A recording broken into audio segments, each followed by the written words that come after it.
એ નવો ગેટ બનાવ્યો તો બે જણા પહેલી જ વાર રાજ્ય પી ગયેલા અને પહેલી જ વાર ગેટ જોયો. મોટા આ ક્યારે થઈ ગયો આવું? આપણા ગામમાં આ કોણે કર્યો?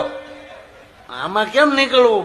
ભટકાઈ જાય. લે એ કેટલું પી જાય છે ને ગેટમાં ભટકાવાની બીક લાગી. બોલો આમાં માથા ભટકાઈ જાય, માથા ફૂટે. આમાં આવું આડેવું કરાય કે? પણ હવે મોટા આવી ગયા છે એ ટાળ ને વાંકા વાંકા નીકળી જાય તો બે વાંકા વાંકા ઈ ગેટમાં લે જાય.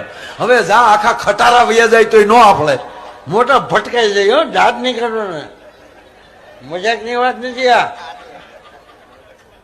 ભટકાઈ જાય. રાતે 12 વાગેલા, બે પી ગયેલા અને બે આમ વાંકા વાંકા આમ જાતા. ત્યાં પોલીસની ગાડી નીકળી. મારા પી ગયા લાગે. બે જણા હેઠા ઉતર્યા અને વાહામાં ફડાકા બોલાવ્યા. બે બેઠા, બે વાંકા વાંકા શું કે મોટા એટલા વાંકા વાંકા એટલે ટોયે દી ગયા. બોલો